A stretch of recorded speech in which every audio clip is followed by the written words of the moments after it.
This is Charter Local Edition. My name is Brad Pomerance. We are joined today by Daniel Taylor. He is the president of the Gay and Lesbian Alliance on the Central Coast. And I have to say, sir, I never thought in my lifetime I'd be speaking with a leader in the gay and lesbian community about the legalization of gay marriage, marriage equality throughout the nation. I admit it. I never thought it would happen. Yeah, it was a long time coming, and it's obviously a great decision for us. But yeah, the speed at which it came down was faster than I think most of us expected. Right. But we're happy nonetheless. And let's talk about how public attitudes have shifted so dramatically. Gallup has been polling on this issue for quite some time. In 1996, 27% of Americans supported marriage equality. Today, that is up to 60%, a 33% swing in 20 years, essentially. Yeah. What happened in the last 20 years? And most of that, I think, was just in the last 5 to 10 years. Pretty much, yeah. In 2004, during the presidential campaign, they tried to make same-sex marriage an issue.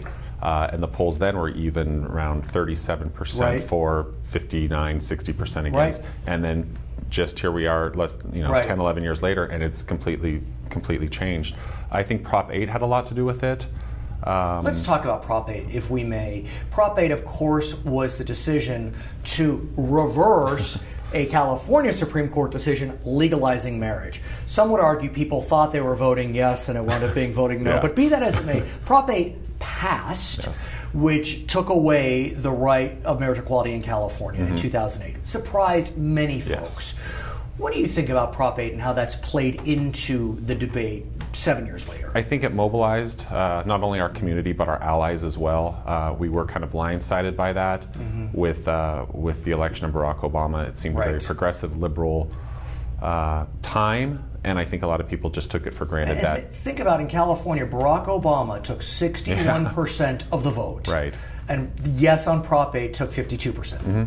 So one could argue it's incongruous, but again, it's really hard to say. Yeah, it is. It is hard to say, and I'm no political scientist, but a lot of that question probably be better answered by someone who actually studied it and researched it and whatnot. I can just only kind of speculate on what my opinion, or voice my opinion, which is we were kind of caught off guard. Like the campaign No on 8 was a little timid, I would say. Well, I think they expected this. Is California. Exactly. It's a presidential year. It's a Democratic state. Yeah, we can just we don't need to we're smart. We're reasonable. It'll pass, or it'll fail. So and then it passed. It wound up passing, but here we are 7 years later, an historic decision, essentially calling marriage equality a right under the United States Constitution.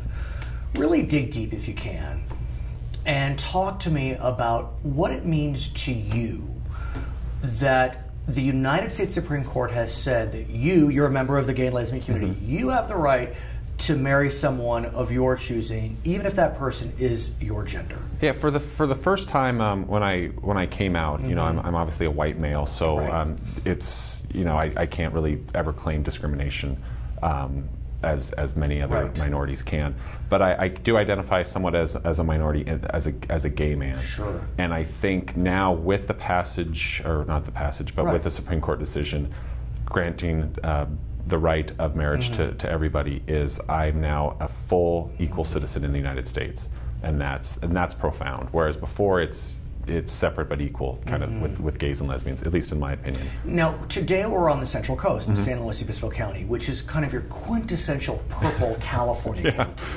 I want to get a sense from you, what was the mood in the run-up to the decision and after the decision in this region of California? In this region, it was been pretty quiet. And again, I may live in a bubble just because I am part of the local gay and lesbian association. But you work in ag. I do work in agriculture. I mean, you're in a different bubble as well. Yeah, and I think it just kind of getting back to that poll is times have changed, even in a very conservative industry in which I work, which is agriculture.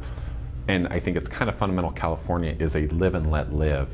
There are a lot of LGBT members in all areas of the economy, whether it's agriculture or doctors, lawyers, teachers, what have you. And I think just over time, especially in the last couple of years, when more and more people have come out, there's been just increased visibility with quote unquote celebrities, athletic stars, people living their lives openly, honestly, and that openness, seeing that, or kids seeing that, it's given. Talk to us, if we can, about the moment when you heard the news. Well, I was at the gym. You were at the gym. Okay, I'm not going to say anything, but you were at the gym. But that's okay. Yeah, we were, kind of following it because it was one of the big cases that the Supreme Court agreed to take on this year, along with Obamacare, which was announced the day before, and then so we were expecting it to be that Friday, June 26th. So there's a lot of anticipation, and with it, you never know how they're going to decide. Especially that this court it's very decisive with basically 4 versus 4, with Kennedy being the swing. And it's interesting, if I may, Anthony Kennedy, a Californian himself, appointed by Reagan. Appointed by Reagan, he has been the deciding factor in several decisions supporting gay and lesbian rights. Yeah. Often 5-4 decisions. I think maybe exclusively 5-4 decisions. I think they were as well. Yeah, yeah, Californian, and that's kind of, I think it gets back to being California, very pragmatic, live and let live attitude, and I think he realized that and read the Constitution that you cannot discriminate based on sexual orientation. Are you disappointed at all that the decision was 5-4? Yeah, I kind of expected it to be 6-3. Had hoped it to be 6-3. I think Chief Justice Roberts. His dissent was fascinating. Actually, it was very bizarre. It was very bizarre because he was, at one point he said, while we may be celebrating this decision, we feel as if this should be left the democratic process. It was a very interesting. Yeah, and especially given his position the day before in the decision with Obamacare. It was a little disappointing. You realized the 3, Alito, Scalia, and Thomas, were going to. Although I wondered if Thomas may have gone the other way. Remember, he had just come out in favor of a decision where the Confederate flag couldn't be used in Texas, and so I thought, I don't know, who knows?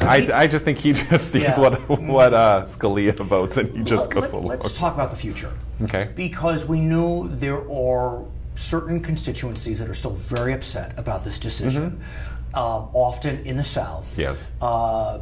Laws being pushed forward to protect religious freedom, so preachers or pastors or rabbis or whomever can't be required to officiate at a gay and lesbian ceremony. What do you make of these? I think it's one, it's sad. These are, from my experience, they purport to be very pro-American, yet they just kind of pick and choose the sides that they want. It's the law of the land now, and they should respect it, especially if you are an employee of the state or the government. Right. There are some clerks who resign. Who refused, and that's their right to do. Does the gay and lesbian community believe that rabbis, preachers should be required? Personally, I believe there's a separation of church and state. And now with marriage, whether a Catholic priest wants to bless it, I'm sure he would get in trouble with his church. Another conversation. That's his deal. Right. But I think for gays and lesbians who now want to get married, they would find, if they wanted it to be somewhat of a religious ceremony, they would find a pastor or a preacher or a person of the cloth who obviously supports them and embraces it. So I don't think there will be anybody demanding a priest, a rabbi, or what have you, demand that he or she marries a gay couple. I don't see that happening, but we'll see. His name is Daniel Taylor. He is the president of the Gay and Lesbian Alliance of the Central Coast. If you'd like to watch more episodes of Charter Local Edition, you can always sign on to our website, youtube.com/Charter Local Edition. My name is Brad Pomerance. You are watching Charter Local Edition from the Central Coast.